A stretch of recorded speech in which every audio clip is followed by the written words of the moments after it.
যেই মধু নিয়ে পবিত্র কোরআন ও আল্লাহ সুবহানাহু ওয়া তাআলা ইরশাদ করেছেন। এই মধুর অনেক পুষ্টিগুণী উপকারিতা এবং ভরপুর রয়েছে।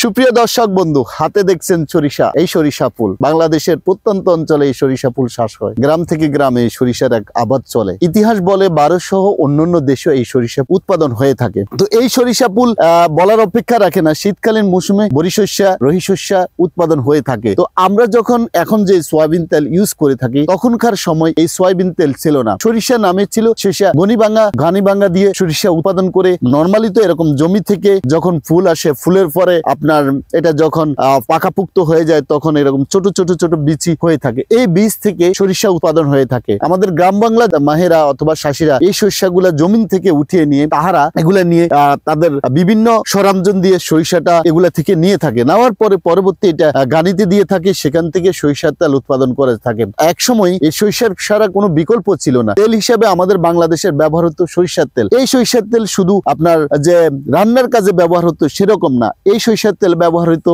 গায়ে মাখা, বিভিন্ন প্রকারের চাটনি, আচার ইত্যাদিতে এই সরিষার তেল ব্যবহার করতেন। তার মধ্যে অন্যতম যে বিষয়টা, এই সরিষার সময়টাতে আমাদের সরিষা মধু সংগ্রহ করে থাকে, যেটা এখন এক নামে মানুষ জানে যে সরিষা ফুলের মধু, সরিষা ফুলের মধু। এখনকার সময়তে এই মধু দিন দিন জনপ্রিয়তা পাচ্ছে। আমরা অনলাইনে দেখি বিভিন্ন সেক্টর, বিভিন্ন লোক তারা যখন ব্যবসা শুরু করছে, তখনই এই সরিষা ফুলের মধু করে বিভিন্ন পত্র পত্রিকা হইতে শুরু করে অনলাইন পেজ গুলাতে অ্যাড দিয়ে থাকে। তো দর্শক, আমরা চলে এসেছি সরিষার ক্ষেতে, যে বা সরিষার ফুল, যেখান থেকে আপনাদেরকে দেখাবো এই যে মধু কিভাবে মৌমাছিগুলা মধু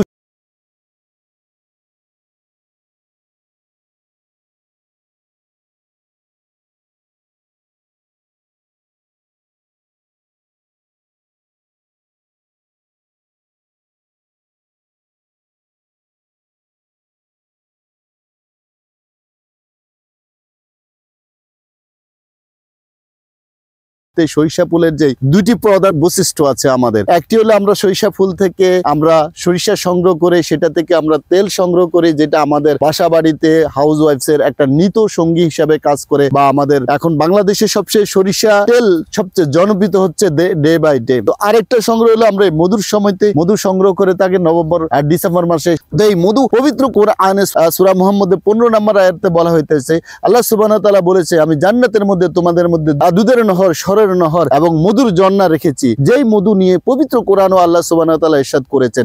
এই মধুর অনেক পুষ্টিগুণী উপকারিতা এবং ভরপুর রয়েছে। এখানে রয়েছে vitamin A, vitamin B, vitamin C. এছাড়াও এই মধুতে রয়েছে পুষ্টিগুণে ভরপুর যাবতীয় রোগের এক মহৌষধের মতো। যেমনটি আপনার আমাদের মুহাম্মদ সাল্লাল্লাহু আলাইহি সাল্লাম বলেছিলেন, হে আল্লাহ রাসূল সাল্লাল্লাহু আলাইহি সাল্লাম, আমার ভাইয়ের পেটের অসুখ হয়েছে।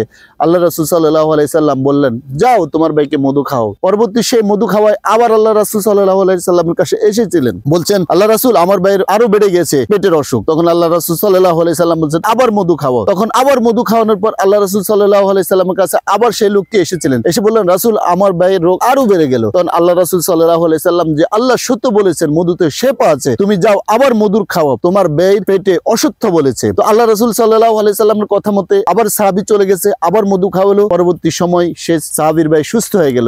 এই যে মধুর উপকারিতা এবং মধু এবং কালো জিরা, এই নিয়ে কোরআনের বিভিন্ন জায়গাতে আছে।